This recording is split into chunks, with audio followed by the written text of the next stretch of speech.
I park in the handicap parking on a nightly basis here at the radio station. Unacceptable. Feels good. I got to say. A little civil disobedience. Yeah. Why not? Feels good.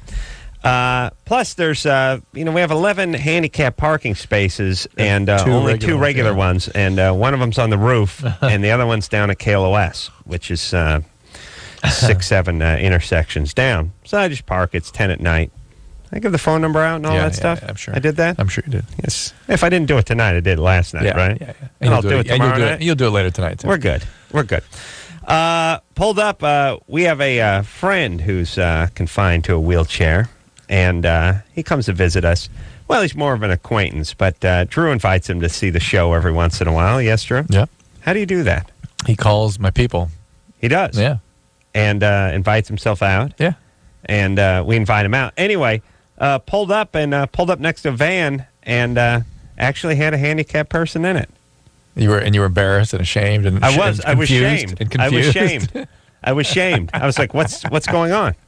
And outraged. Yeah.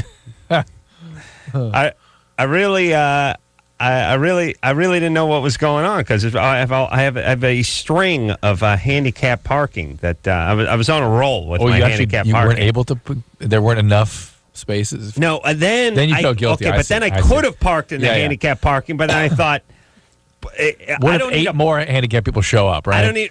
I don't need a pox put on me. I see. By the guy driving the van. Okay, you see what I'm saying? Yeah. And be fair. I mean, 14 more handicapped people could be in pursuit. You never know when that bus is pulling up. Yeah. And I'm just saying, and even though we're on private property, I'm sure we could get the $400 ticket. Well, let's set the stage. People haven't set the scene in their own mind yet.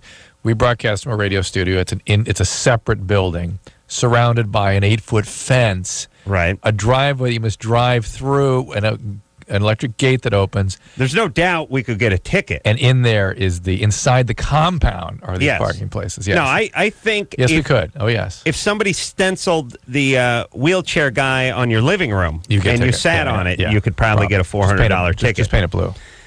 Yeah. So anyway, I pulled around. I thought I'd better move. Like I said, I didn't want to get the stink eye from the guy who was driving the van. I drove around and I parked in another handicapped space, but at least it was further away. Okay. And I thought, this is a way. See, now what I'm doing here is I'm saving some face because I'm not backing away from the handicap, but I'm moving to the other handicap spot. Right.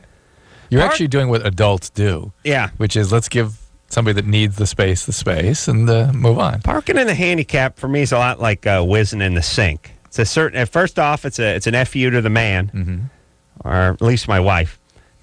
And secondly, it's liberating. You know what I mean? Yeah. I feel like I'm creative. I'm James Dean. You know what I mean? I'm a wild man. What might I do next? Whizzing in the sink, parking in the handicap zone. This guy's a maniac. Woo. Hey, I'm the kind of guy. I'll take aluminum can, throw it right in with the regular garbage. Oh, maniac. Whoa. You live by your own rules. Yeah, I'll tell you. That's right. Hey. I play by my own rules. Adam. Yeah. Chris seems to be in a particularly good mood tonight. He's laughing at all your jokes. Yeah, I don't know what's up. It couldn't be the jokes are funny. He's laughing at all of them. I think this kid finally slid in ass kiss mode. Been waiting 6 months for Chris to slide in ass kiss mode. No. Remember where our engineer Chris was at? Well, maybe he got laid or something. Okay. You got a gal? No? Fresh porn? Yeah. No? Right. Get that mic when you talk to us. Come Chris. And we have engineer Chris out here at the K-Rock studio, and of course the anchor man, engineer Anderson, the guy who just dropped the bong cart. Chris is the first guy that's actually been locked in a room with us every night. Yeah. You know, Anderson at least was in a control booth somewhere, and now he's safely removed from us. Clue had to warm up to us, though. It's going well. It's going well? It's not bad, right? No. Remember? Have you now picked up any any clues about how to succeed in radio? Yeah. Oh, yeah. Drink lots of coffee and talk about cars. Cars. Yeah. Good. Well, it's marginally more flattering than the last one. Mercy, last time we talked to Chris on the air, when I found out he wanted to be on the air personality, I said, "Well, what have you learned from basically kneeling at the ham of the master?" You know what I mean? Yeah, locked in a room with him while he does his his work for two hours a night. And Chris said, Don't look on the computer. Don't prepare. Don't prepare. Don't prepare. Yeah. Do not prepare. And say whatever you want. And say whatever you want. Yeah. All right, buddy. Oh, my goodness. As long as you're learning. Oh, always. Because they ain't paying you enough not to learn But something. no girlfriend. Every day. No girl? We got to work on that for him, Adam. Come on. Yeah. Well, maybe if there's a nice gal calling from the Los Alhambra Angeles area. San Gabriel, area. Alhambra, Rosemead, Temple City. Looking for a guy in the $8 to $11 range who's still living at home. Thank you. Well, I'm just saying, you my friend, you find a woman, and that gives you the confidence to get up into the $12 range and tell your mom that'll be the last time you'll be doing my laundry because I'm moving out. Susie's doing it now. Yeah. You're living at home, right? Yes. All right. You know, a lot of guys don't mind. You know what? I think our parents were smart. They were like our parents. Us living at home was like living in a really crappy. Like for me, it was living at a horrible motel that I just couldn't wait to check out of. You know what I mean? Like the surly guy at the desk. The maid that was shooting me the stink eye, the roaches in the sink. It was like my parents did such a wonderful job of crafting such like if it was an amusement park, it would have been called Depressing Land, and I couldn't wait to get out of there. Even the one bedroom sharing the futon with the three guys. Still, God, this is utopia compared to what I'm from. I think a lot of I talk to people that they do is their mom's cooking, their mom's cleaning. They got to worry about the beating off. That's the tough part. Because when you're like 28 and you're living at home, and Chris, how old are you? 27. 27. Yeah. 27. Yeah. All right, 27. No girlfriend. You didn't think I look 27, huh? No, you look young. Yeah. But you know why? Because you got almost no mileage on you. Because you're living at home. Yeah. Mom's serving up the hungry man dinners. He's and doing raised the like laundry. veal. Hungry man. I can make those myself. Kids never seen sunlight. Point is, here's the problem. Here's where the problem comes in. You're 27. You got a stack of porn. Now you're living at home. Yeah, but that's more mom's problem than Chris's problem. Yeah. Mom is not one to run into that at the wrong time. Believe me. Really? Huh. But she wants to snoop around. As a parent, stumble into that in action. Well, that's what I would be doing. Like every time I came down the hall to your bedroom, I would be like, "Well, here I come, right, walking down the lonely hall, gonna see my best son, and I'm gonna knock on his door, and then I'm gonna close my eyes, and I'm gonna enter, and then count to 10, and open my eyes, and that's what I would be doing. I'd probably set up some cans or something that I would just knock over just to let you know I was coming. Yep. Yeah, your mom doesn't need. Your mom doesn't need to see that. Okay. That would break her heart. All right. She a religious woman? Not really. No, she's cool with that. And a good cook? Yeah, she's a good cook. Mexican food. Yeah. What's her Mexican favorite dish? Well, she's Italian. She's Italian? Yeah. What's she known for? My dad's Mexican. All right. Yeah. What's she known for? What kind of? Spaghetti. Okay. Yeah. Exotica. All right, but she wants you out of the house?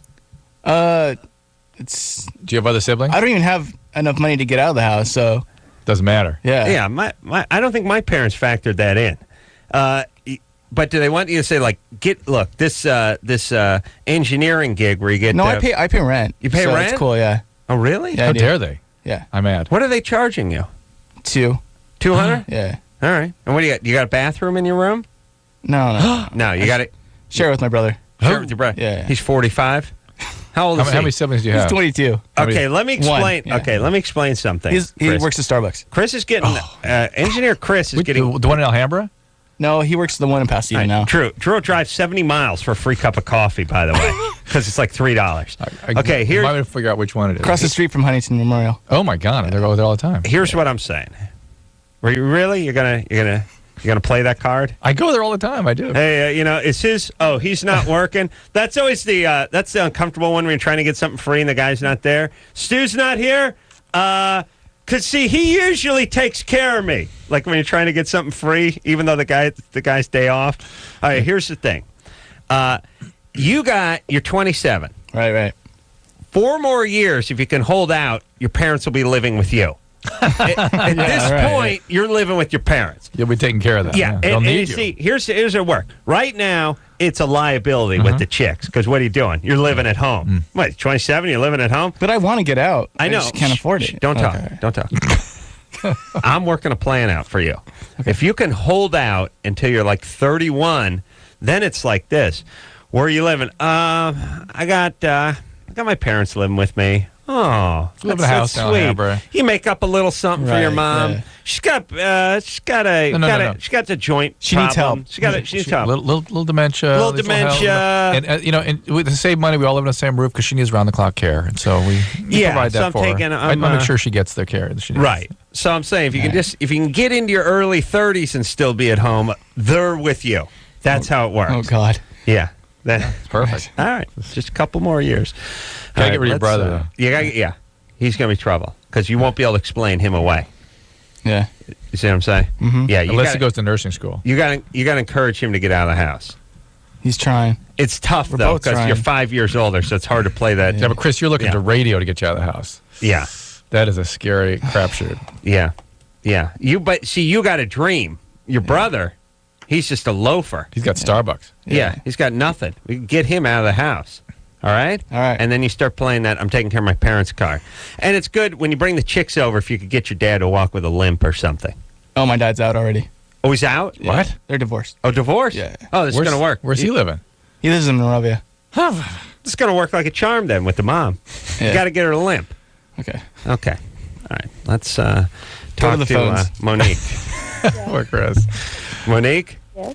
You're 17? Uh-huh. What's happening, baby doll? Okay. I don't get anything out of sex. Mm-hmm. So why are you having it? I don't know. Well, I've only... Speak Well, up. no, wait a minute. Speak Whoa. up, Let's, I'm not meaning to be facetious or to attack you for this, but I mean quite honestly. If you get nothing out of it, it sounds like you're kind of depressed and not really happy with this whole situation. No, well, I've only had sex like about six times. Yeah, but you get nothing out of it. Yeah. So- Is this? Hold on, Drew. Would you shut up for a second? We can What? barely. People can't hear her. Is it your phone line? Are you speaking softly? Are you worried about your folks hearing you or Yeah. folk? I don't want nobody to hear me. All right. Well, unfortunately, that's a catch-22. That's exactly what's happening. Nobody's hearing you. mission accomplished. Yeah. No. So you have to speak up. Okay. All right. Now, my question was, why not just stop having sex if it's something that does nothing for you? Because I want to.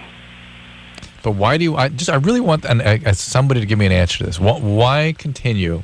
Yeah. Why want to do something that does nothing for you? Maybe I Drew. think the next time would be with something, And what is it that's missing now? I don't know. Well, I don't know. That's why I want to know why. Well, what's your sense of what's missing? You're just not getting stimulated, or you just Maybe don't love this I guy? think, is it possible that it's the condom? No. What's possible Well, is that No, not. Well, no. Well, wait a minute. Let's hold on a second. Who's the condom tougher on sensation-wise? The guy? Think about it. The guys are the ones always saying, "No, I can't wear a condom. I don't like how it feels." Always the guy. I know, but the girls women- will complain a little bit. I know, but the women have much more to lose by a guy not wearing a condom. yeah, but a woman will not say, "I feel nothing because of a condom." Well, if you think about it, They and feel, look, maybe I'm just going to extremes to make a point here, but whether it's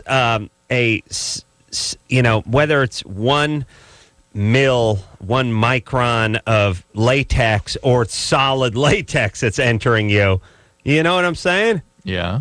I mean, it's like you take the penis, you put a hundredth of an inch of latex around it. It might as well just be pure latex. Which let's think about that. Let's follow this logic the way you're reasoning even further. Aha! And they then- don't seem to be bothered by the solid latex. In fact, that works for some of them. Huh? While a guy, if he's going to use a latex product, it must be immobile. Huh? It can't wrap around him or it doesn't work. You see my logic? If the guy's going to use a latex vagina or something, Yeah. it's got to be stationary and he moves within it. Right. It can't stay around him. So a guy has Yeah. more. While a woman, doesn't matter whether it's solid latex or All a latex wrap, it's all the same. Listen, I'm just trying to play an angle. I'm not that. It was good. impressed It was with good. I liked it. No, You proved my point. don't. I don't need your sympathy, Drew. No, it's good. Monique, Yes. How old's your boyfriend? He's 18. All right. Well, do you love him? Yeah, I care about him. Yeah, you didn't Not, say not a resounding endorsement. You of didn't that. say the word love, though. No, well, he's the only guy I've been with. You still didn't say the those word are all, love. Those are all sort of negatives. You may not be into this guy. B, he may not know what he's doing. C, you may not be ready to do this D, yet. you're calling from Bakersfield, and everyone in Bakersfield is clinically depressed and therefore can experience no pleasure. Isn't it funny that it's everyone's sort of baked in Bakersfield? Isn't that Yeah. it's an ironic name, isn't it? It's a horrible, horrible place to make a home. It's not that bad. Yeah, it's horrible. I can't drive through that dump fast enough. Once in a while, I'm forced to drive through Bakersfield. I got to roll up the windows and speed. Like a Well, maniac. then what is it then? I'm making the case that maybe you're not ready to have sex yet. And might wanna slow it you down. don't say you're in love with the guy. Yeah, and I've only known him for a couple of months. all right, and Adam is saying that maybe this isn't the right guy. You don't have the right feelings for this guy. 17-year-old girls who are having sex with guys they've known for a couple of months can very easily be in love with them. Well, I told him that. You told him you're in love with him. Yes. But he didn't say he loves you. No. Oh, okay. All right. You're angry. Yeah. No. Listen, ladies. You tell the guy you love him, and he says, "Yeah, I like you too." Feel free to move on. Yeah. That's fine. She's freaked out. Look, She's not there's relaxed. multiple reasons that isn't working. for Fine. him. So be it. Keep Yeah. that condom on. Don't get Oh, pregnant. Yes. Sam? Sam? Yeah? Caller who goes by the name of Sam? Yeah. That's you? You're 17? How's it going? Good. Sam, you got to speak up too. We can't hear you. Listen, I've had an ass No, full of let's try it. Sam Come on, already. let's try it. No. Sam will be good? That's what they say. All right. Anderson just gave the pox. kiss of Yeah. death to Sam. Sam? Sorry. Is this okay? Go ahead. Much better. What's up? All right. Well, my girlfriend has these memories of our past lives. And she says that I cheated on her in the, let's say, late 70s. Yeah. Uh-huh. And your point? well, right now, she's telling me about how she's, like, looking at other dudes, and I want to know if that would come from some sort of resentment. From what decade? What? She's looking at dudes from this era, or is she going into the future and looking at, like, George Jetson? Or behind? The Middle Ages or something? Yeah. She gone back to the Bronze maybe I Age? called the wrong place. Ooh. Are you guys just going to make fun of me? Touche. Well, Well, here, now Sam. Sam, your girlfriend has got psychiatric problems, Does she? and why you are caving into all that, I don't know. But if she's having visions, that's a sign that she needs he's some help. full of crap. He doesn't. No one has a logical discussion. No one has a reasonable discourse with their girlfriend and accuse them of going back 30 years and cheating on them. What do you mean cheating? We were a couple in the 70s. Yeah. It happened to be. Let me just- By the way, listen, never underestimate the length to which a desperate male will go for a woman that he's attracted to. This bogus call. It may be, but I'm just saying, isn't that's why you can entertain a call like that? You know what I mean? Because guys will go. I mean, they'll put up with a lot of stuff. Let me say this about the future. Couple things. First off, I haven't talked about this in a while. Right. There's a everyone's wearing a jumpsuit in the future, by the way. Yeah, and no doors. There's no doors. Well, they're the aperture style. They really look like a dog's rectum. Yeah. It's really what all doors look like. Hinges, outlawed. Yeah. Now, here's the whole thing. If you're going into the future, and a lot of these movies are like, year 2028. Okay. Hinges, Still around. how many years Hinge has been around? Thousands. Thousands. Probably made out of leather. Yeah. And, crudely banged together onto some thatched hut door, right? Yeah. But thousands of years. You think they're going to go somewhere in the next 11 years? Same argument with denim. There's no denim in the future. Right. Nobody Everything's- wears jeans. There's no denim jackets. There's no denim jeans. No denim shirts. No denim anything. Well, let me tell you. Denim has been around since like 1841. You think it's going somewhere in the next 14 to 16 years? We're all just going to jump into gray jumpsuits? Retards. And it's always some super material, some space age material. A synthetic material that will somehow keep us we're warm going to get in the cold, incredibly cold and warm. pragmatic in the future. No one will have any sense of style whatsoever. Although the ladies still seem to wear a lot of eyeshadow and do their hair up, but they're all going to be content to wear the same gray jumpsuit. Right. Like chicks would ever wear the same outfit. They get pissed at their friend for wearing the same sweater. Out to dinner. Yeah. You think they're all going to jump in the same? It's always that charcoal gray jumpsuit too. Zips up. It's very practical. Okay, so there's no hinges. There's denim, no denim, and we've outlawed denim. And everyone's just in the same jumpsuit. And the doors make a weird noise every time you open them and close them. Yeah, and I think it some suggests there's some sort of airlock going on. Right. Every you go from the head to the living room to the dining room. It's like whoosh. What are you gonna get the bends going into the next round? Computers take over everything. Like we've sort of given up on predicting the future. I think. Well, here's what happened. We entered 2000. Yeah. See, this was the big deal. All these years of movie making, all the stuff that was made in the 80s and even the early 90s, early but stuff too. Late or 70s, 80s, it'd be like by the year 2001, man will no longer travel using airplanes or trains or automobiles, but his particles will be broken down and then reassembled. Hey, it's 1998. We barely got a car that runs. Yeah, yes. It takes us 11 years to get a new drug on the market. But by the year 2001, Herb, that's 26 months from now. You think that was a big thing? It's like 2000. Yeah. 2000. Even though it was 1988, it was still like 2000 wasn't 12 years away. It was 1,012 years away. Yeah. That's this big deal. So it's like the year 2003. Mm-hmm. Man, whoa. We're going to be colonizing the moon and Mars. We'll have destroyed our planet. We'll not recover. But people here will be living underground. We'll have like a bubble over it. Nobody driving a car anymore. There's no such thing as a minivan or a station wagon. All this is going to happen in the next 9 years. Perfect. All right. Oh, and by the way, I don't know. We're talking about the future now, but let's talk about the past. We always have a good laugh about this because everybody in their past life, when they have their regression therapy and stuff, nobility. Yeah. You think no serfs? Nobody swabbing out the toilet back then? Everybody was nobility? Every guy was a knight. Every chick was a queen? That's how it works? And by the way, if you look, let's take even the last 300 years.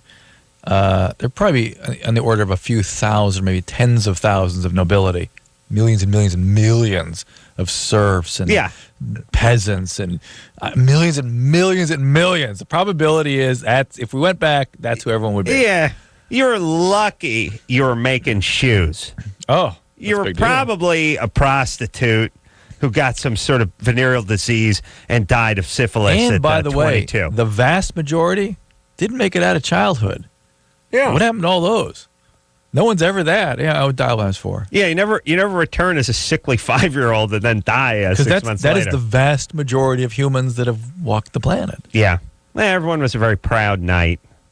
Or at least an infantryman in the Union Army. Yeah, but more likely more of a Joan of Arc type. Oh, there's always those, with the ladies come back and the guys come back as Sir Lancelot. And it's always, like I said, do the math. There's only so many positions.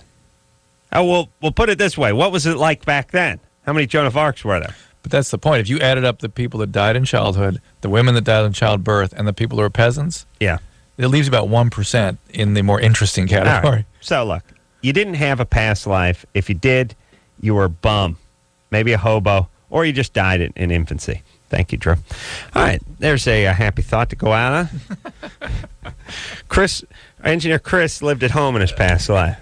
Well, he's good at it. What are you going to do? Keeping a streak alive.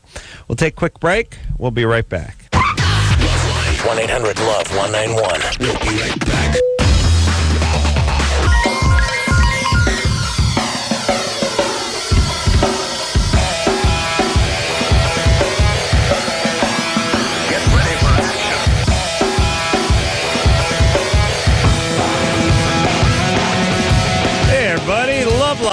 Forum. That's Dr. Drew. Phone number 1-800-LOVE-191. Dr. Drew, board certified physician. Tomorrow night, we got Burt McCracken from The Used. Some of you remember him as Kelly Osbourne's girlfriend. Boyfriend. Oh, yeah.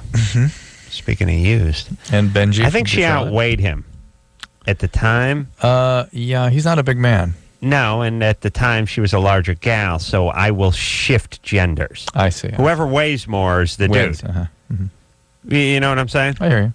Like, here's what I'm saying. Like, if you saw a couple of bears in the wilderness, and the one of them was a big bear and the other was a little bear, you say, look at the papa bear and the mama bear. No, I understand. You wouldn't check their genitalia. Yeah, you'd not necessarily. I was doing that with Kelly and Bert. I got you. Yeah, and Benji from Good Charlotte's coming in here. They're coming in together. I slept until 8:30 this morning, as opposed to my usual 6:30. I feel 1,000% better. Yeah? It's amazing. It's amazing. I have that thing. I go to bed about 2 and change.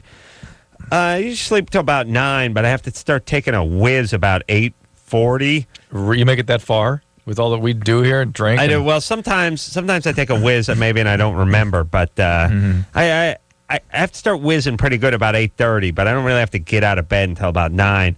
So I just lie there sort of rolling around on sort of a half-inflated penis, mostly urine in it, not so much blood, thinking, well, this is great, because really I'm miserable. But I'm too tired to get up. Too tired to get up. I wish, again, my invention, the mattress with the hole in it, done. I mean, first off, if you sleep on your belly and you get a boner, like I do at night, the boner drops right into the hole. I'm talking about a hole the size of, one of those like 32-ounce 7-Eleven cups. Circumference-wise. Okay, how about this? Let me say this, Drew. Now, quiet down and listen for a second. Let me say this. Because I'm always reinventing the mousetrap. And here's where people walk away. They say, good enough. Good enough as is, but not the Ace Man. The Ace Man is thinking. Here's what I'm saying. For 150 years, the bike seat never changed. Yeah. Never changed. And then some guy figured out, what the hell? What do we need? It should be open in the center. Yes. Get a little air in there. Those nice high-end 10-speed or mountain bike seats. Now, it's open there. You're not sitting on your sack. You still get the same support. You get the ventilation. It's lighter. Okay. 170 years, and somebody figured out 6 years ago and made a nice improvement, right? Right. So you're going to do that with the bed. The mattress. The mattress. You sleep in the same place. Why not have a hole in the middle of it? Penis drops right down into the hole. You put a little hopper underneath there if you got to relieve yourself. Sometimes you get a little drip. Condom rolls off. Occasionally you got to vomit. You can't make it to the bathroom. Pow, you yak right into the mattress. It would be convenient. All right, I'm going to try this, and I would yoke it out a little. I wouldn't just make it round. I would make it sort of like a crevasse. I'd make it about 4 inches wide. It'd really be like a turret, like what they would fire arrows out of a medieval castle in. But they're like a slit. Oh, well, yeah, slit. Yeah. I would do it. I would have it about 4 inches wide. Would you have water be able to run through it? Little flushing type system. Well, that would be an extra. Yeah, but that it would be adaptable for that. Yeah, and it would be about 3-4 inches wide. Probably be, how long would it have to be? Foot, yeah, 10 inches, 8 inches maybe. And listen, have water running all the time, so you get the pleasure of those running water sounds. Yeah. And then little zen garden. Imagine the utopia you'd be living in, just lying there going, "Hey, I got a whiz. Hey, I'm in bed. Hey, it's freezing. I got the comforter pull. Up, I'm whizzing." No problemo. Plus the sound of the water help you get it going. How liberating would that be? Right? You'd feel like a genius. And Drew, you're getting up, schlepping into the bathroom, turning the light on, knocking stuff over. I lose an hour of sleep every night just lying, waiting, till I can't handle it. I got to take a whiz. Yeah, just whiz away. Yeah. And whiz away. And maybe it's got a little suction device down there, too, for the long nights. Oh, my God. Wife's on the period. You need to take the edge off. You're having a little trouble sleeping. Okay, there you go. Flick it on to fellatio. You know what I'm saying? All right, I'm just saying. I'll tell you, Drew, I know you got the kids, and something I was thinking about, too, regarding sleeping is you got to sleep on your back. You got to flip those kids over because I just flew in from New York, 6 hours each way. You're on the chair. All right, the chair reclines, but if you sleep on your face like I do, you ain't sleeping. Oh, you mean you got to get them used to sleeping on their back right away? What a utopia if you sleep on your back. You know what I'm saying? Yep. All you who have kids and they're in their crib and they're on their belly, flip them over. Get them used to that. And here's the other thing, too. First off, better for your back. Mm-hmm. Secondly, if something ever happens, you always got to go to your back.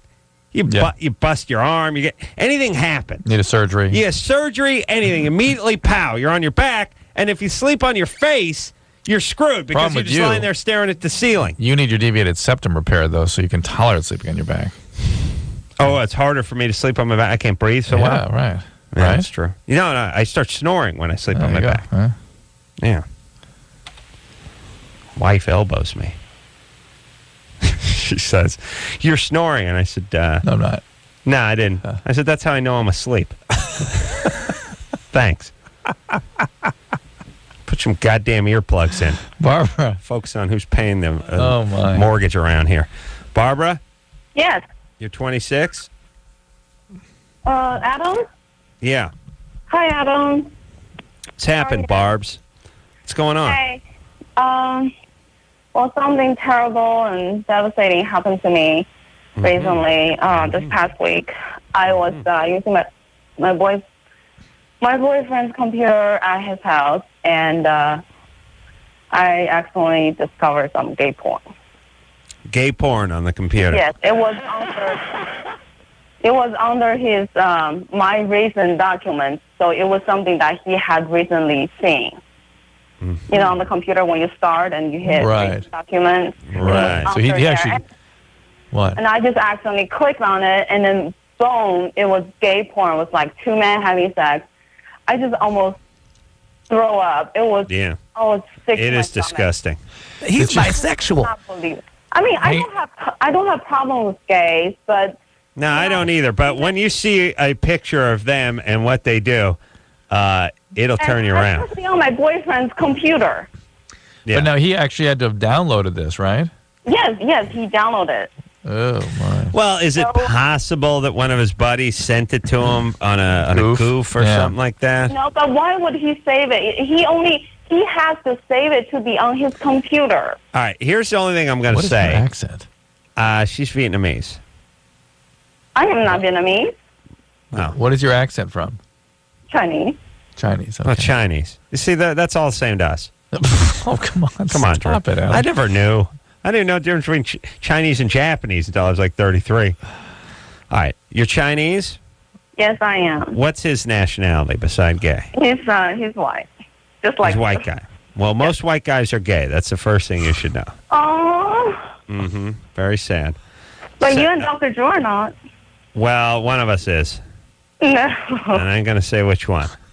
But he wears glasses. Oh. Here's the point. Okay. I would say to him, "What's up?" Okay. And if he's very casual about it, doesn't bat an eye and says, yeah, Larry sent that to me and I saved it to send ahead to Stu because it's kind of a goof. Okay. Then let it go. Then let it go. But if he starts fidgeting and looking down, getting and saying, angry, what's the big deal? Yeah. What we doing? Snooping.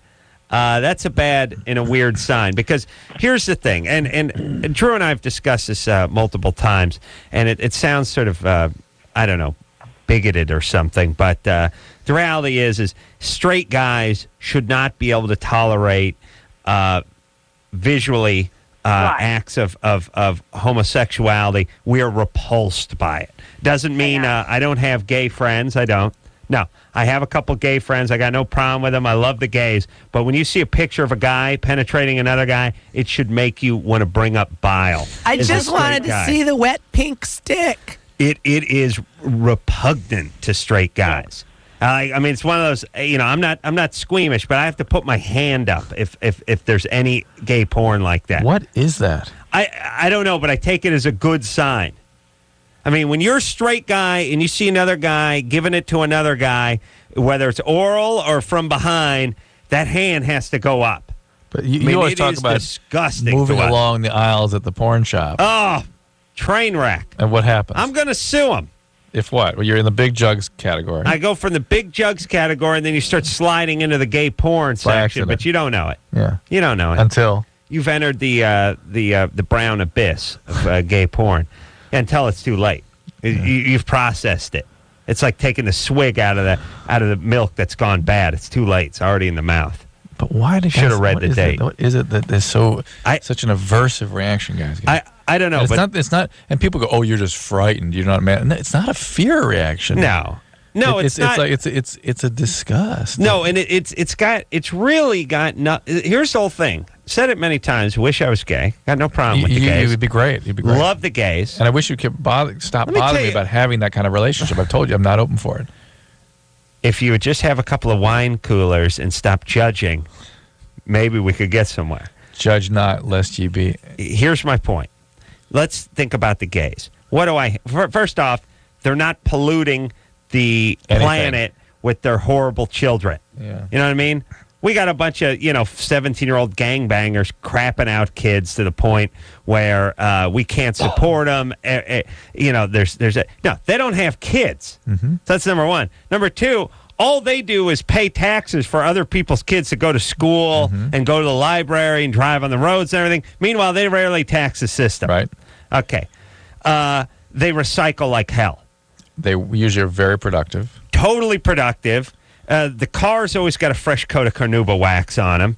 The lawn of the house looks like someone took tweezers and one of those nasal snippers, one of those nasal hair snippers to it. Finely manicured. Their homes they look like country clubs. You know what I mean?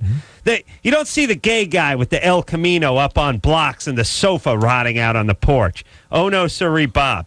No, the gay guy takes care of the house, takes care of the community, very civically minded, not violent. Mm-hmm. No, don't worry about the gay guy putting a knife in you at the ATM, and doesn't pollute the world with the crappy kids, and recycles, and is very cares about the environment, civically minded. Very creative. No problem with that, and leaves all the chicks for me. So, I got no problem with the gays. But when you see them cornholing, you want to vomit. Now, Thank you. I wonder if Barbara has had any suspicions about her boyfriend. You think? She may have. But you talk so much now, we got to take a commercial break. Right. We'll get back. We'll ask her. All right. Barbara? Yes. Has he ever led you to believe? Hello? Does he drink? Yes. Does he drink a lot of diet soda? No, he doesn't. No. He doesn't drink soda that much at all. What's he drink besides semen? He drinks mainly water, and he drinks a lot of coffee. A lot of coffee. That's a good sign. Coffee Just and regular coffee or like non-fat lattes? No, regular coffee. Has he been? Have you been concerned that he had a sexual orientation different than what you expected? I have before because because he trimmed his body hair and he trimmed his armpit. And metrosexual. It could be metrosexual. And you don't care you never asked him to do that. Wait, how old is he? He's 41. What kind of bathing suit does he wear? I have never seen him in bathing suit. Aha. What kind of car does he drive? He drives a Mitsubishi Eclipse. I think that's what it's called. Convertible? Yes, it's convertible. Oh boy. Wow. What does that mean? It's not. Are you sitting down? It's not a good thing. All right, we will have to keep going, All Barbara. right, You're right, Barbara. Hold on, we'll get back to you. The Mitsubishi. It's a good question. I thought the Eclipse, he had it sealed, and then Eclipse convertible, the rag top. Oh, that's it. But I thought Eclipse first. I thought that's. I didn't know it came in a convertible. Oh yeah. Oh boy. Gay man get any car in a convertible. Get an armored car. Take a hacksaw. Take the roof right off. Pope Mobile. Turn that into a convertible. All right. Let's take a break, Drew. Yeah. We'll be back. Hello? Who's this? This is LoveLine. 1-800-LOVE-191. LoveLine will be right back.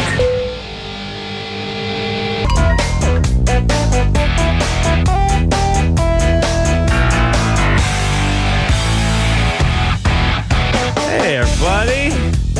LoveLine, madam. That's Dr. Drew over there. Drew, I want to check some temperatures around the Southland real quick. Can we save it for the lightning hour? Well, we are going to have a lightning round, but I just want to, let folks know that La Puente's checking in at 63. Oh, good. And La Mirada, 63.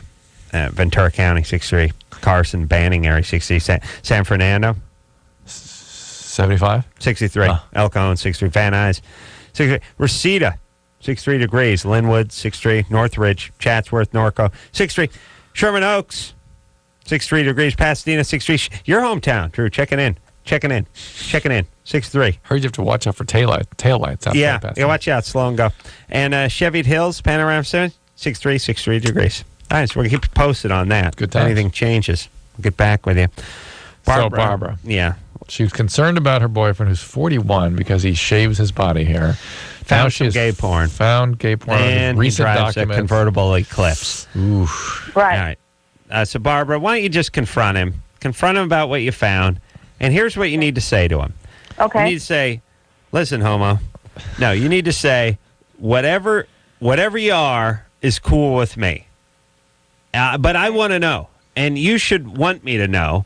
And we should want to move accordingly. And when he says he's gay, you freak out and cry and scream. But listen, has he ever been married? Me? No, I have never. Him. Oh, he has. And he has Married. 2 kids. Mm-hmm. And what happened with that marriage? He was married 9 years. What happened with the marriage? I broke it up. Ooh. Uh-huh. So he did you work with Started him? dating me, and he started the divorcing paper like 2 months after. Are you a Mormon? How did you Wow. guys start? They How did must you be meet? good. They must have worked together. Minka? I'm sorry? How did you guys meet? We used to work together. Oh, wow. Who saw that one coming? All right. Huh. I'll go ahead and ask him. That does not sound like somebody with sexual orientation Problems? confusions. Yeah, because if you're with your sort of beard of a wife, Yeah, you don't I mean, go let's out put with it this way: you're with your beard of a wife. You guys been together for 9 years. You got a couple of kids. Your whole plan is I'll keep a little status quo going on. Meanwhile, I'm going to San Francisco on business for the 3rd time this month. Right. And I'm hanging out in a bathhouse by the glory hole. Right. However, No, I'm talking about that's me. what you do? I'm talking about me. Okay, That's got good. nothing to do with this call. I understand. But it could be a guy with a lot of chaos. It could be a really troubled guy. Yeah. All right. Yeah, so, anyway. Confront him. All right, it's time to play a little game we call Germany or Florida. You give us the wacky question or read us the wacky statement. Could be a crime. Could be a suicide. Brian, get on with it. Go ahead, Things are Brian. sick and twisted from too much sun and Nazis. Sex, meth, and death fetishes. Both of them have got these. Guaranteed not to bore ya. Germany or Florida. Yeah. From last night. That's our song. Oh, man. All right, Brian. Yeah. All right, Germany or Florida? Go ahead. All right. A teacher is charged with 2 accounts of civil animal cruelty when she beat the class pets, which were 2 small, like, baby rabbits, sickly baby rabbits, in front of her, like, whole student class with a shovel. So she was killing the rabbits because they were sickly. Yeah, she beat them with a shovel in front of her class. Right, but The story doesn't hang together, right? it's not hanging there. But what the thing is the rabbits were sick or diseased Yeah. and needed to be put down. Right. And she did it with the shovel. Sounds like Germany to me. Yeah. Drew, I'm with you. you have to say Germany. You Germany. can't just say yes. Germany. Do you understand the question? Germany. Germany. So you're all going for Germany? Yes, we Oh, are. Germany. I'm sorry. It was Florida. Oh, Come on. smarts. Thanks for calling, Brian. I'm going to send you out a windbreaker. How's that song go again, Anderson? Things are sick and twisted from too much sun and Nazis. Sex, meth, and death fetishes. Both of them have got these. Guaranteed not to bore ya. Germany or Florida. Yeah, that's the best we could do. Oh. All right, let's. It's time for a break. No, not yet. Allie, Yeah? you're 18. Yes. What's going on? Well, me and my boyfriend, we've been going out for 2 years. Mm-hmm. And lately, every time we're having sex, it's starts to smell really bad down there. Are you a Mormon? Mm-hmm. No, I'm not. No, not a Mormon. Okay. I am not in any religion. 100%. I know. And when Anderson drops that, "Are you a Mormon?" drop of Drew's in there, we're 100% on the answering. No one gets confused. Yeah. Everyone just says no. No. Or yes. Or sometimes yes. The last girl just ignored it, so that's why I had to play it again. I see. Anderson's got to think of ways to entertain himself over there. All right, so we got to talk to Allie after the break. we do. Yeah. All right. You calling in from the Yucaipa area, Allie? Yes. Yeah. You guys are checking in at 63. Okay. Palm Springs? 63. It's all 63. Palm Desert? 63. Greater Desert? 63. Big Bear? 63. Take a quick break. Get some more weather reports, and we'll get to Allie and her vagina after this. All right, guys. Bottom line, here's the deal. Looking to hook up? Sick of wasting time with the wrong person? One call's all you need to make. Call the Dateline. The Dateline. 877-889-DATE. LoveLine with Adam Carolla and Dr. Drew. 1-800-LOVE-191. We'll be right back.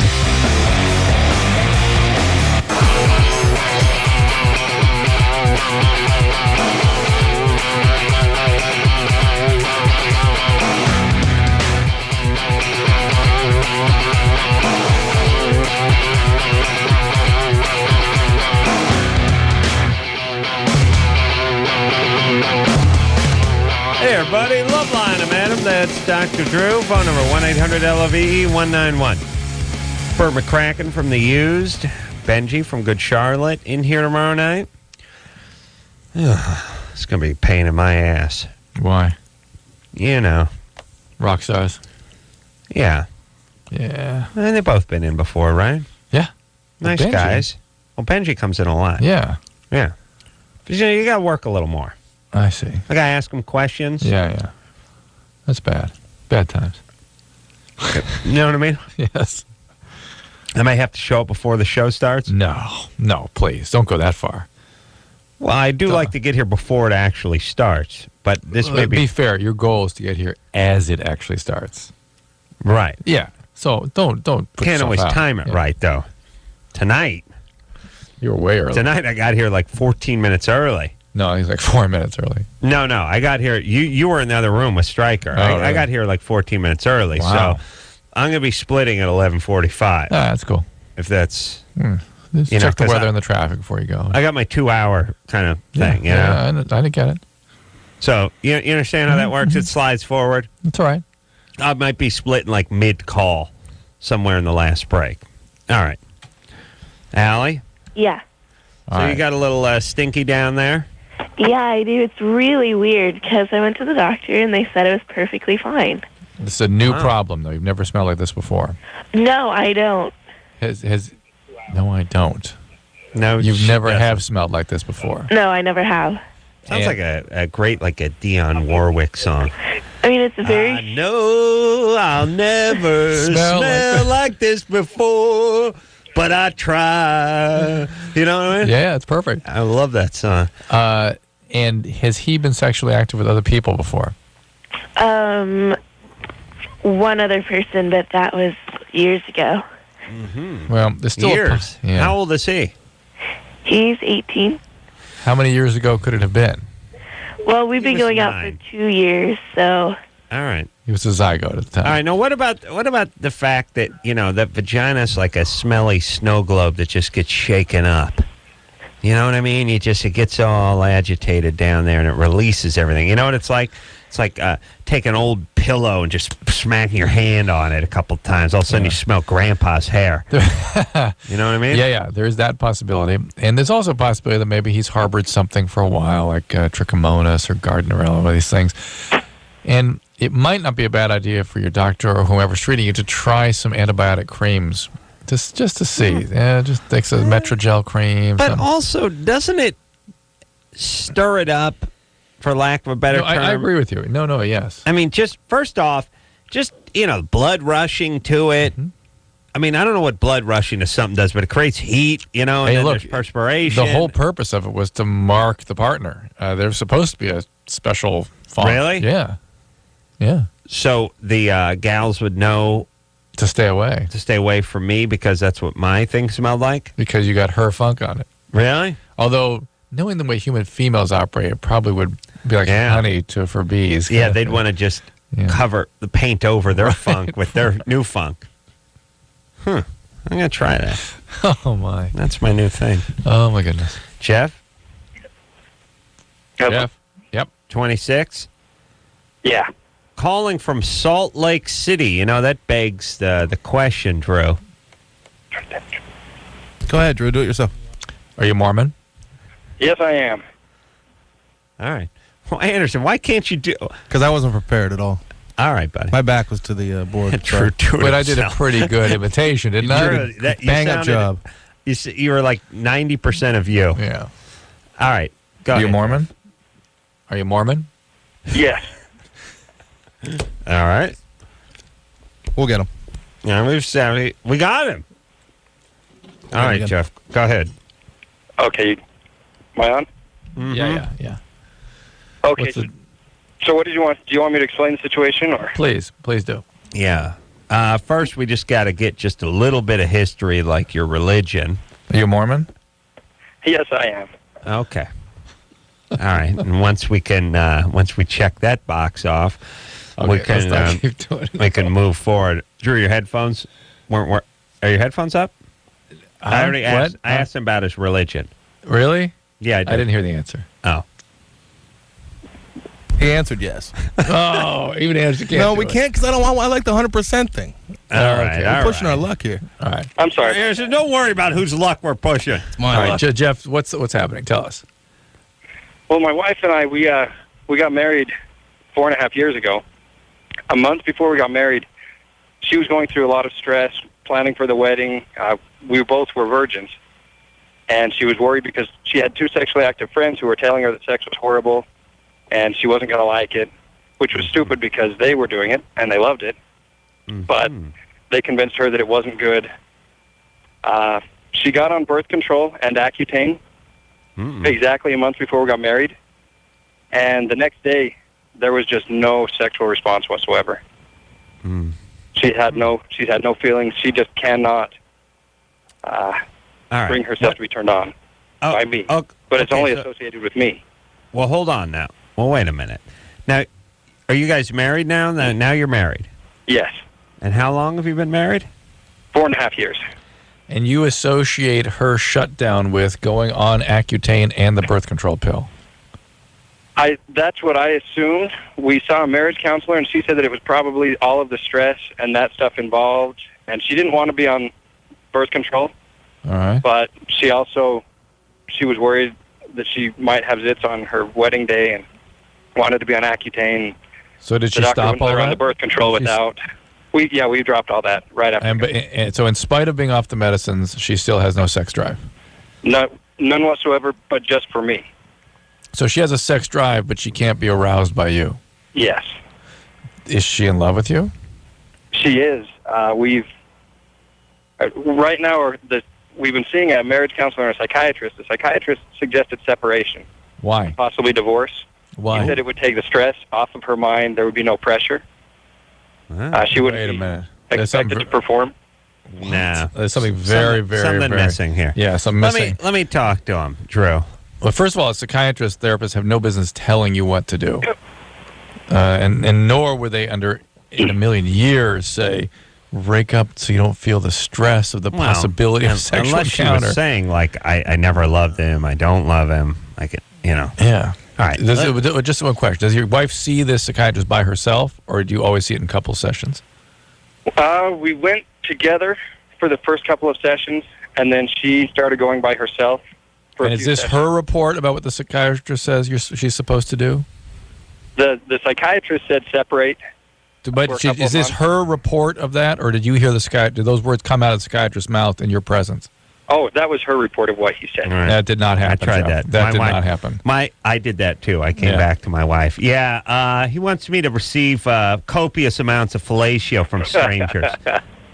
Really? That's what he said.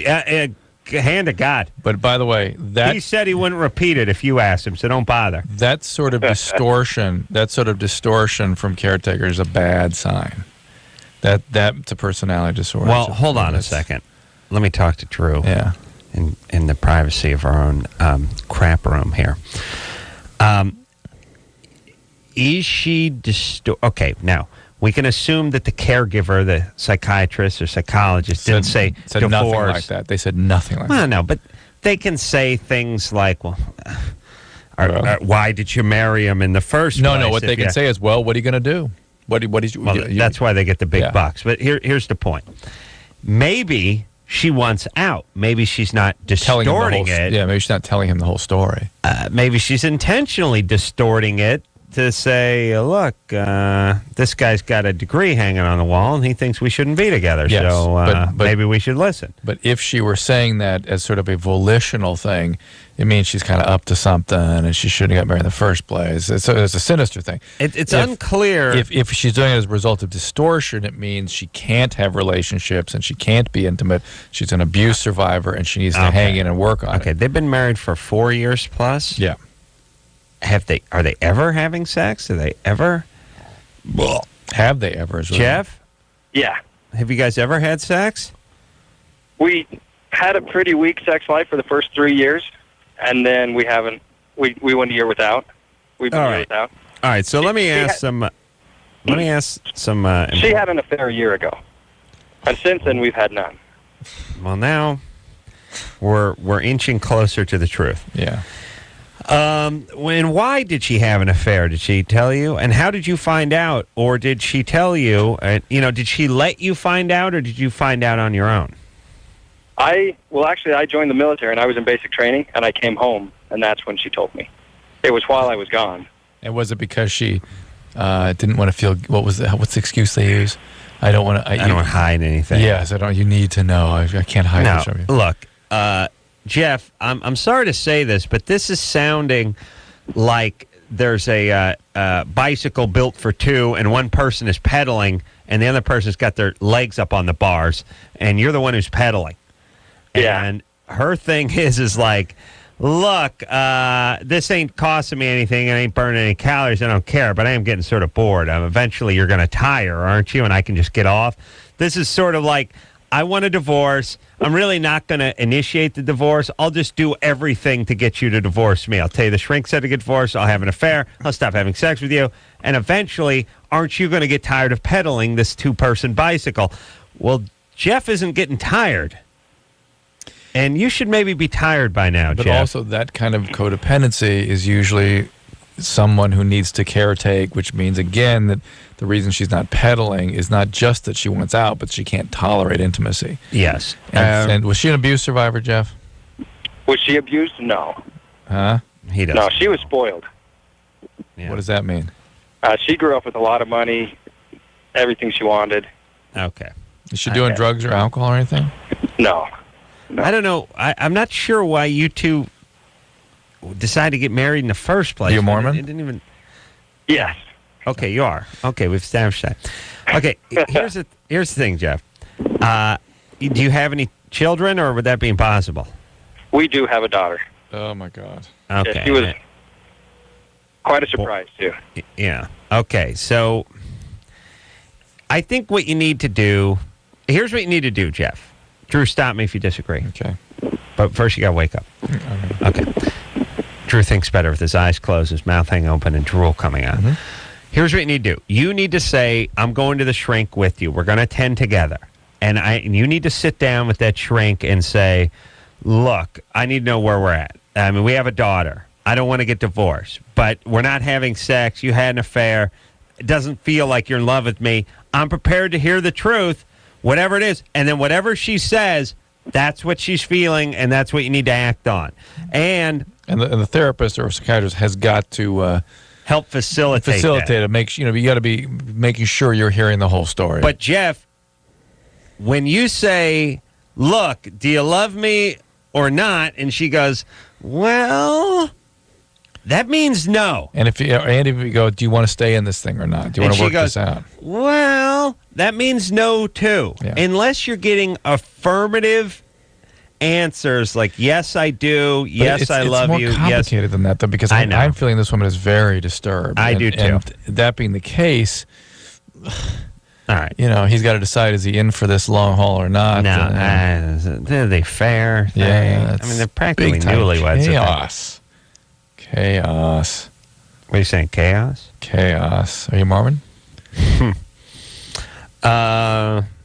Maybe let's role play. I want to talk to Nikki over here. Nikki? Yes. 20? Yes. What's up? I have kind of two questions that go along with the. My second one goes along with the first one. My first question is how healthy are fetishes?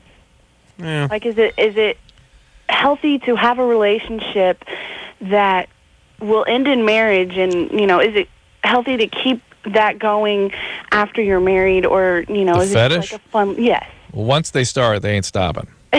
Yeah, I know that. So you can't stop it after you get married. It's going to keep going. But is it healthy to have them? Well, look, first off, it just sort of depends. Yeah, for one thing, on what it is. Well, yeah, it's what it is. It's a fetish. Generally, is a sign that you have trouble being intimate, but it's kind of like it's like your blankie. It's like a transitional object. It's like a way of blankie. Your huggy boogie. Your huggy boogie. It's a way of feeling comfortable when you feel in situations that make you feel overwhelmed. It's a way of focusing that anxiety so you can function sexually. Yeah, it's not a good sign. It's a mean you have something's going on. Yeah, but if it lets you function and doesn't interfere with the intimacy too much, whatever. But most of the time, it gets in the way of intimacy, and it means something that makes it difficult for you to have intimacy.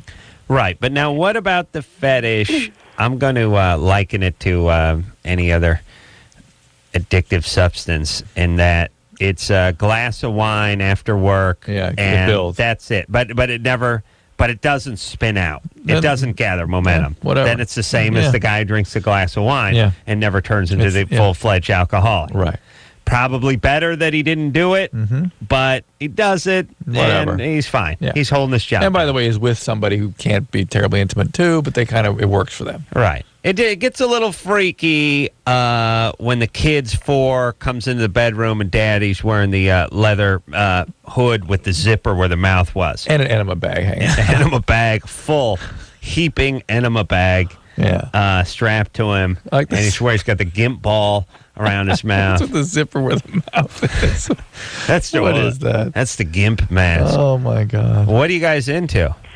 Well, it's nothing that severe. We just started role-playing and, spanking, tying up, Right. He's 15 years older than I am. Mm-hmm. And I guess he's been into it. He started having sex when he was 18. So he's been into it since then. And I've never really asked him why. I never really was into it before I met him, but I have no problem with it. Is there anything else you want to tell us about his experimentation in the past? Like what? You tell me. You're digging for something. Okay. What is it? Hold on a second. Hold on. She said you're looking for something. I hear a guy. Okay, let me just float this. Yeah. When I hear those guys are like into a little bondage, a little S&M. I think bi too. I can always go the dude route. That's what I was gonna write that down. I was gonna write that down right there. Well, you don't need it. You got a microphone right in front of you. Well, I was gonna. Oh, you wrote gay. Yeah. All right, but here's the thing. I don't know why. There's something. Well, because see, like whenever you go, first off, when you see the gay parade, it's a lot of that stuff. A lot of the bondage, yeah. Hey, you guys, don't worry. Your respect is coming. It's just around the corner, all you guys, with the nipple clamps dragging your gimp partner down the street, who's wearing the Doc Martens and the studded thong back. Don't worry. You'll get that respect you so richly deserve. It's just around the corner. True society, just this close to embracing the guy with the handlebar mustache and the studded butt crack strap going out there being dragged by the nipple. Yeah, just it's coming, gays. It's right around the corner. If we could only loosen up a little bit, Drew. Relax. Here we go. Okay, here's my point. The gay guys are into the bondage stuff a little bit. Yeah. They like that. They like the leather wear. And whenever I hear about a guy who's into the bondage scene a little bit, I just think gay. It makes you think because when I think straight guy, you know what he like? You know what our fetish is? Missionary. We like doing it. Yeah, whatever. No. We like some jugs and some ass and Kate.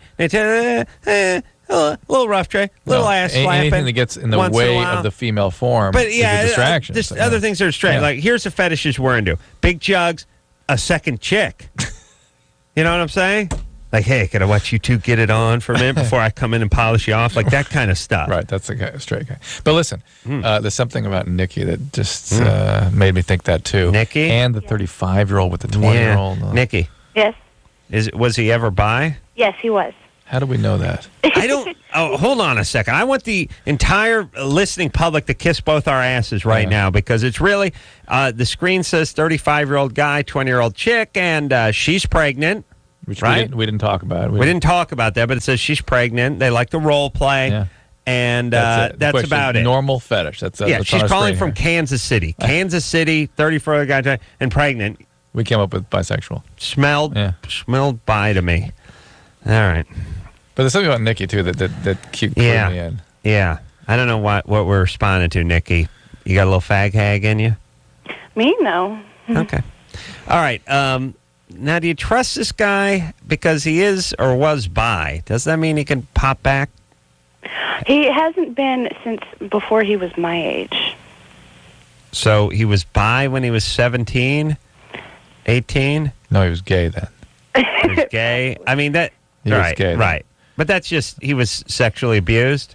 I don't know. Yes, I've never really asked him. You don't want to know? Yeah, I much, really don't. You can pretty much count on that. I know his family pretty well, though, but it's, they're not very open. Yeah, well. Okay. So here's the thing. You're going to have a kid with this guy. Mm-hmm. And you're going to marry him? Mm-hmm. And he has a regular job and everything? Yes. All right. Okay. Fine. Yeah. Have a little fun. Just don't. This is gonna spin a bit. There's gonna be all sorts of other things that spin out of this. Keep it contained. Keep it right here. Don't let it spin. And here's the other thing too. He's 35. Yeah. He's not 23. I know. If he was 23, he'd have a good 10 years of acting out ahead of him. Mm-hmm. Maybe he's...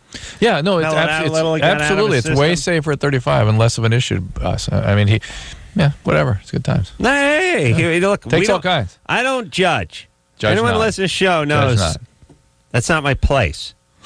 I say live and let live. We're going to take a quick break. When we come back, we'll speak to Mark on 4 different meds for panic attacks. Thinks they're messing him up? No. How about 4? 4. John. Girlfriend was tight first time they did it. Now she's loose. Second time. Cheating? Perhaps. After this. Dude, issues. Call LoveLine. 1-800-LOVE-191.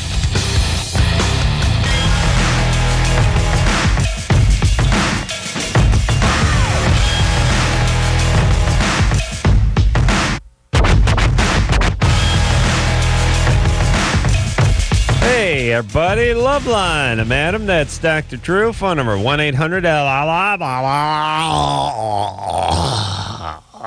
Nice. All right. This poor Mark, he's been on hold for 109 minutes. I know. I wanted to take him next. All right. Well, let's just take him. All right. Hey, Mark. Oh, hi. How's it going? Hey, good, buddy. Listen, you're going to land on your feet. Hold on a second, All right, Mark. let's Hold keep on. it moving now. Come on, let's deal with the problem. Come on. I talked to him for 4 seconds. He's been on hold for 104 minutes. It's a nice symmetry there, but let's All right, finish it. Mark. I like you, buddy. Oh, good. Great. I like listening to you guys, too. So. Thanks, Mark. What's up? Well, I've had a panic disorder since I was about 14 years old. I'm now 21. And about a year and a half ago, I had to drop out of college just because I couldn't sit through my classes and would make guttural noises when I was having panic attacks, and it's just too disruptive for me and for the other students. And when you make guttural noises when you're having a panic attack, what does that sound like? It's a grunting sound, like sort of like I'm, choking for air. And wow. Speaking of choking for air, I just blew a little gas over Drew's direction. Yeah, Chris likes a nice fart. I have been on medication since about 15, usually just an SSRI and taking a benzo as needed. At college, the psychiatrist put me on Celexa and Klonopin long-term. When I left college, I saw a new psychiatrist who kind of added a lot more to that regimen, which I've been on now for about a year or so. What are you taking? I'm taking Paxil at 20 milligrams, Ativan at 2 milligrams a day, Klonopin. 2 milligrams once a day?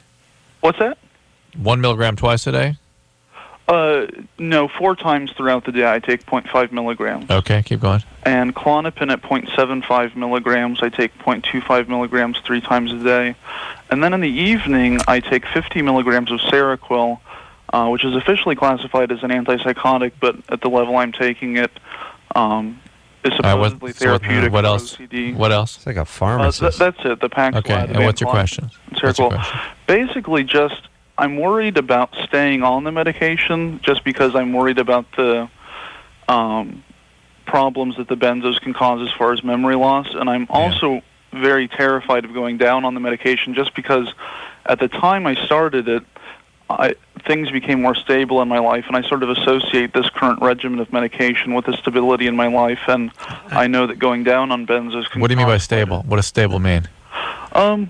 Basically, my parents have become much more understanding of the anxiety. They don't respond with anger to the anxiety anymore. Okay. I've been living at home instead of going to college for the last year and a half, so I've had a much more stress-free environment. Imagine Mark's Duke smells like Robitussin.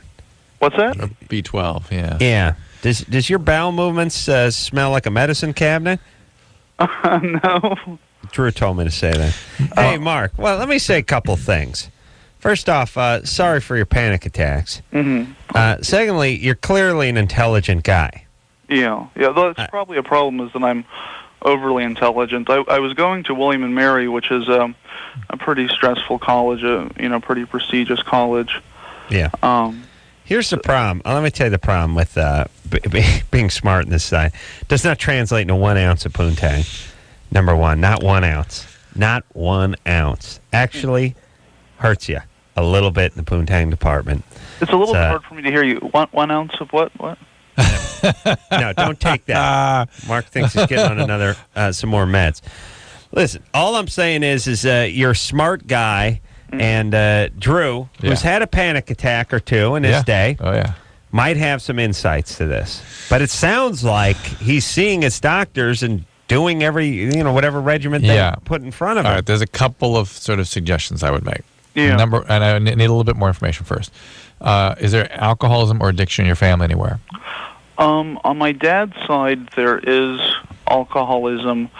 I have been extremely careful as far as I've not had a sip of alcohol since I've been on the medication. Is your dad an alcoholic? No. Okay. Because that's obviously the one risk with the benzodiazepine is that you get addicted to them. Mm-hmm. But it doesn't sound like you are, frankly. And they are reasonable interventions for a bad panic disorder. But you want to be on them as short as you can. And I would have as a goal tapering off of them. Seroquel. Hang on. All right, quiet down. Hang on. Seroquel, on the other hand, can be used in much higher doses with great efficacy with what you've got. I mean, you could be taking 200, 300, or 400 milligrams a day of that to help with some of the agitation, the extreme panic, and the sleep problems. It sounds like that's more the direction you ought to be going, is off the benzos, up on the Seroquel, and then get in some individual psychotherapy, because much of this panic comes from self-deficiencies. All right, Drew. Yeah. What about exercise? Yep, all good. And he needs to re-engage in life. He's going to become very dependent on his parents. He can't go. Your life should be beginning, not ending with this dependency. In order for you to make that separation, though, again, you're going to need a therapeutic process. All right. How about a therapist? How about jogging 4 miles every morning, doing 100 push-ups? Yeah. How about listening to some classical music? Absolutely. Always good for off the benzos, up the Seroquel. I got Germany or Florida over here, Drew. I got to get back on this horse because I've been firing about 50% on these lately. Sam? Yeah. You're 18? Yes, sir. Well, stay tuned for the Germany or Florida theme song first. Okay. All right.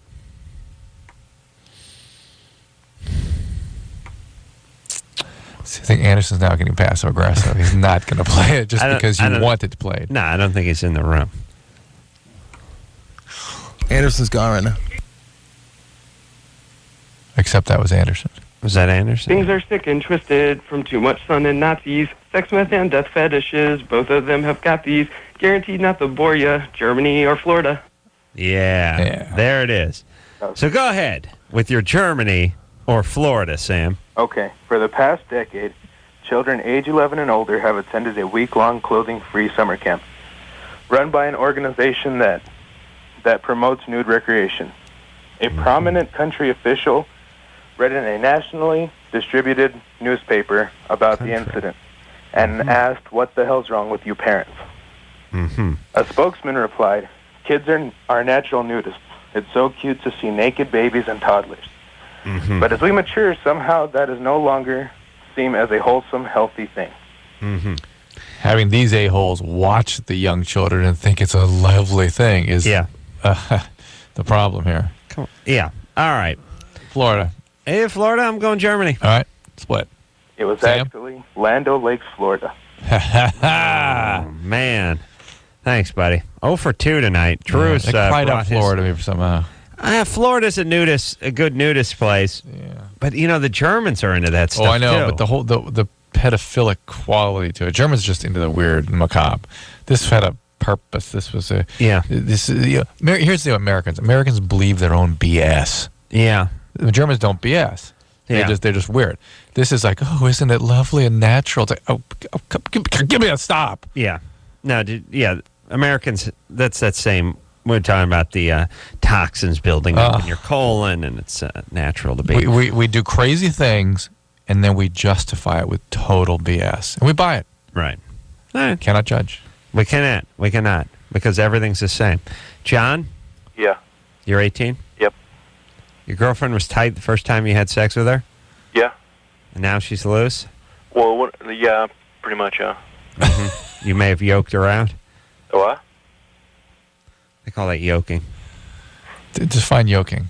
Yeah. For those of us that aren't mechanically inclined. I would call once in a while. Sometimes you take a drill bit and you just drill a hole in something, and sometimes you take the drill bit, you drop it in, and then you move it around like an oval shape. You know what I mean? You're yoking it out. So we call it yoked out. That's what we always call it. Yeah, that's the time of John's girlfriend, huh? Yeah. Did you move the drill bit around, or did you just drop it in? We moved it all around. There you go. All right. So what do you think? She may be cheating on you? Yeah, I'm kind of suspecting it. I mean... Guaranteed. All right, John, look, that is ridiculous. Women, when they're tighter, it's because they're nervous. Now that she's probably relaxed, you're getting her normal tone. How she is with the other dudes. Yeah. How long has it been? You had sex with the first time, and then when was the second time? Well, we've had sex like a long time. We've been for about 4 or 5 months now, and 2 weeks ago we had it. It was good, and then like a week ago it was a lot different. All right, John, what are you heading toward junior college? You actually in junior college, or you may be past it? You may be into doing something involving metal. I'm just working full time. I have saving up for college and stuff. Doing what? Working full time. Doing what? Working on a casino. On a casino? Yeah. What are you doing? Just basically public relations, greeting, promotions, everything. For a casino? Yeah. When you say on a casino, we think you're like a construction You're doing worker. roofing. Yeah. No. You're working for the casino? Yeah. Are you Indian? North American Indian? Yanahe? Yache? Yahe? Yachakanahe! Kunahe! Teze! Okay. And public relations. It means you're handing out tipperillos at the door or something, right? Pretty much. Okay. All right. Well, your girlfriend's not cheating. All right. John sounds like such a delight. Aren't 18-year-old guys the best? Dynamic. Dynamic is the word that just jumped into my mind. I hate guys. Working at the, it's in Fresno. Oh, they got Indian gaming over there? They must. Yeah.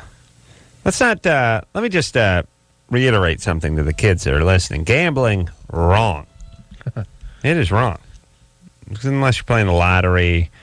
Horses. Or the horses or... football? Oh, no, wait. That's wrong. Very wrong. That's wrong. But dogs, no problems there. Right. And then blackjack's wrong, but Pai Gow and Texas Hold'em, that's fine. In tournaments. It all just makes perfect sense. Yeah. It all makes perfect sense. Yeah. Idiots. Not arbitrary. No, it's the government, but they're stupid. Jesus Christ. We do the same thing with drugs and alcohol, by the way. It's the same kind of crazy logic or non-logic. I understand that, but at least I don't know. To me, that has more of a downside. Although being addicted to gambling is a horrible thing, and it ruins arguably as many lives as drugs. Although probably not quite as many. Yeah, but it's not clear that making certain things legal and certain things illegal do a damn thing. Right. Prohibition generally not a great strategy. I'm just insulted by the constant lottery commercials that are played when you're really just taking money out of poor ethnics, really. But we're going to support the schools. Yeah, you're doing a great job. The schools out here, oh my goodness. They are a wonderland of education. Yeah. And that infrastructure. Oh my God. Sparkling. That's the whole thing. I mean, the lottery's just for a bunch of toothless retards using their government cheese money to go down in their house coat and slippers and drop $5 on a dream. And by the way, I don't like the message that the lottery sends. The government should not be sponsoring hey, here's your ticket out of the hell known as your life. The government's message should be, look, join in, work hard, don't F up, pay your taxes, and you know what? You can have a pretty damn good life. Not here's your shot out of this S house known as your life. Mm-hmm. That's what it's saying. The people that buy lottery tickets are saying, I don't think I'm going to do it on my own. I think if I'm going to get lucky, otherwise I'm going to be cooking off this hot plate, living in the Roach Motel for the rest of my life. And the idea that the government gladly sells lottery tickets to people that should be putting that money toward their children or, more importantly, dental care for themselves is really it's reprehensible. It's sort of despicable. I mean, if I'm sure they've done profiles on what their average lottery buyer looks like here, especially in the Los Angeles area. And these are guys that are living under the poverty level and have less than a 10th grade education and are making minimum wage if they're working at all. Lightning round? I'm too angry at the government now. Right. Is that what we want our guys doing? And basically saying, listen, thank you. The only way we're going to be, hey, you want to support our school, don't you? Give those beer nuts over here. Yeah, Drew, you want to eat while I'm on a rant? I do. I want to sit and enjoy. Oh, what kind of message is this, too? Hey, you don't want our schools to go to hell in a basket? How about we work a society where we sort of focus on the schools and maybe prioritize a little? It's not just welfare. More music. Hey, if some of you get off your ass and buy a few lottery tickets, maybe we can get the kids a gymnasium. If not, we'll have to cancel all the after-school programs. Oh, well. Yeah. How about that? All right, Drew. Now you eating has got me off my roll. Oh, I'm sorry. I don't like you sitting there eating while I waste my precious breath. It was so enjoyable, though. You can't hear correctly when you're chewing. Bring food every night, Drew. Why? Just chew on down, yeah. Yeah. Sorry, buddy. Drew, you're not against the lottery? Yeah, very much. It is despicable, is it not? I was enjoying your rant. I really was. Oh, you are? I wanted to sit and eat and enjoy. Right. Have a couple more nuts. Thank you. And I'll fire myself back up again. Hey, listen. Think of the person that's buying the lottery ticket. What should the message that guy be receiving, and what should he be doing with that money? Wash your goddamn feet. Yeah. And get to work. Yeah. Not here's another dream that ain't going to come true. But don't worry. Maybe next week. Hey, and keep using that wonderful logic of yours where you take your birth date, your mom's birth date, and the first two letters of your cat that you got drunk and slept on and suffocated the other night. Check the phone, convert those into numbers, and then play those. I like the strategy, by the way. And by the way, it's playing off superstitious of the primitive man. Yes, you've got primitive idiots doing this. I saw a homeless guy buy $5 worth of change just yesterday at 7-Eleven. Of course, I'm always standing behind one of these smelly tards that's in their slippers trying to buy a goddamn lottery ticket. It's really, not only does it just sort of congest the convenience stores because you got these idiots standing in front of you. And it always takes a long time, too, because the guy's giving the numbers. He goes, oh, well, but by the way, the guy who buys the lottery ticket speaks some English, not a whole lot. Whoever's behind the counter at the 7-Eleven speaks no English. But not the language of the homeless. Yeah, and between the two of them, it's like it's really like two guys from two different countries, drunk, trying to give directions to the embassy. It's just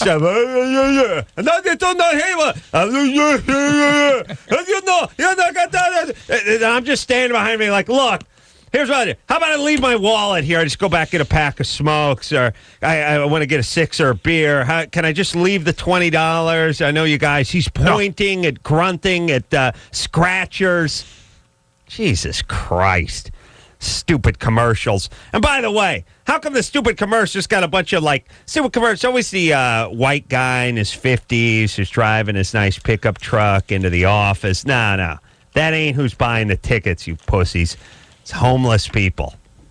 Idiots. You're just preying on them. I don't know how many millions they spend each year. Most of it is panhandled or just in the form of government checks that get hammered and then spent back into the school system.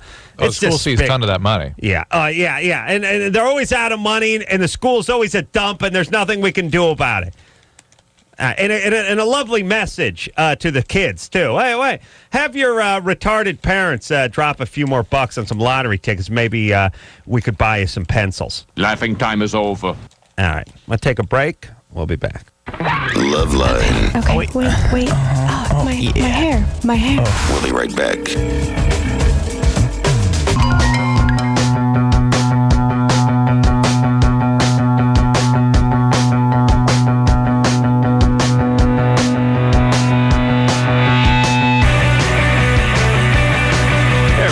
LoveLine. I'm Adam. That's Dr. Drew.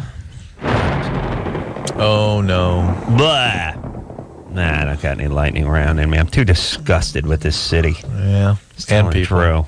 Drew got me more angry during the commercial break, telling me about the lottery and the commercials. Why do they have commercials? They really need commercials?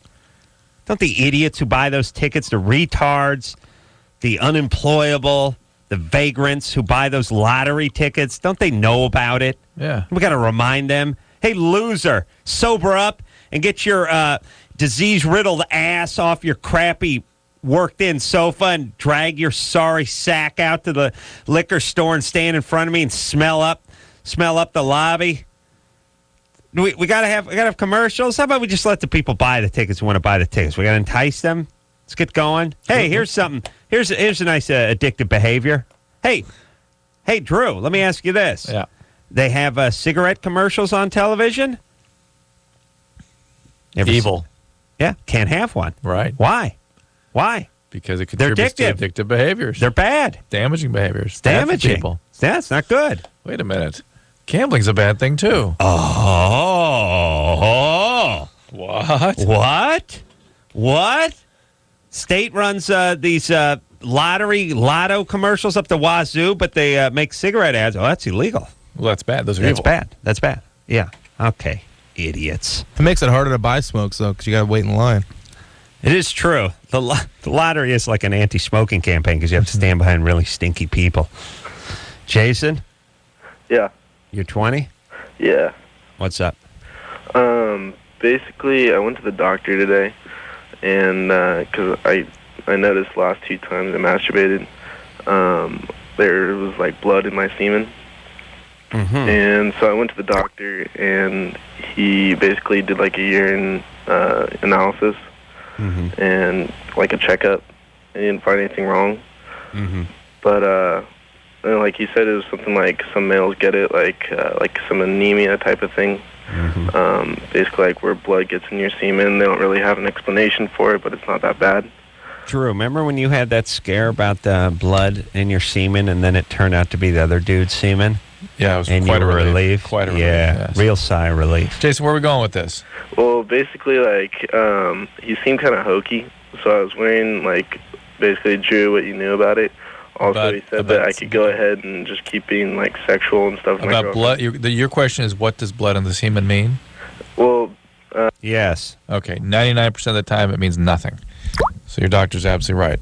It can occasionally mean something. It's worth getting a blood count. It's worth them checking your testes and worth them maybe doing your analysis, these sorts of things. But that's just kind of fishing around for trouble. The vast majority of the time it means absolutely nothing. All right. Real fast, huh? What happened to the actual question that we see up there? Who cares? Ashley? I don't read those things. You're 18? Yes, I am. Your 26-year-old boyfriend's got epididymitis? Epididymitis? Yes, epididymitis. Right.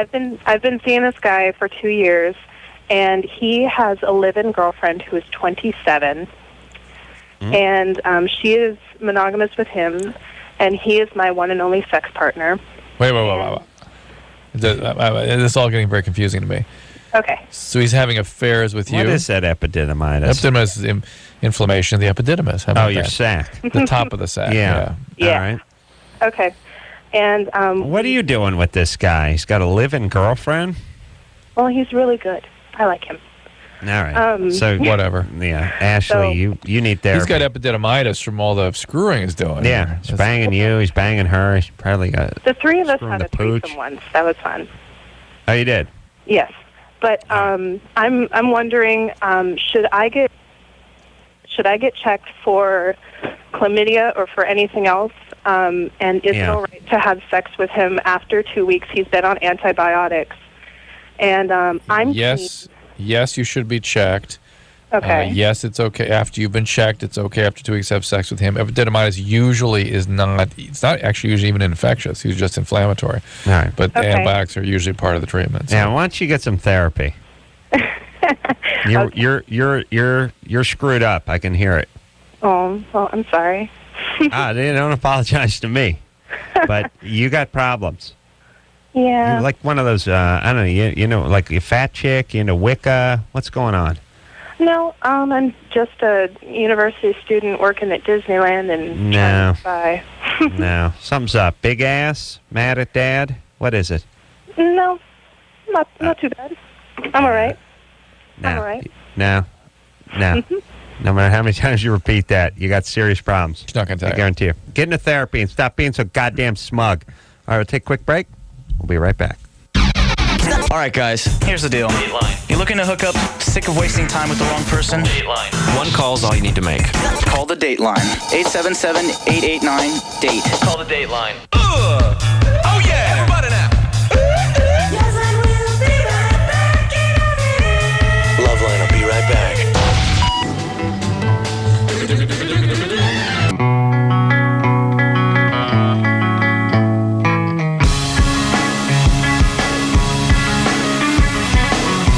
Well, that's the show. Thanks for listening, everybody. Once again, all social ills cured.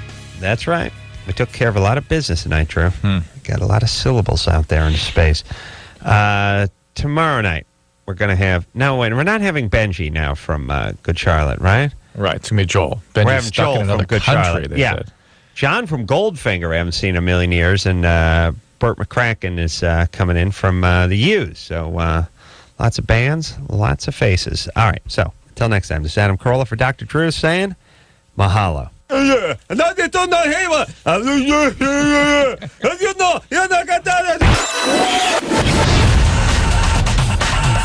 has been LoveLine. The opinions expressed on this show are not necessarily those of the staff, management, sponsors, or this station. The producer for LoveLine is Ann Ingold. LoveLine is a presentation of Westwood One Entertainment.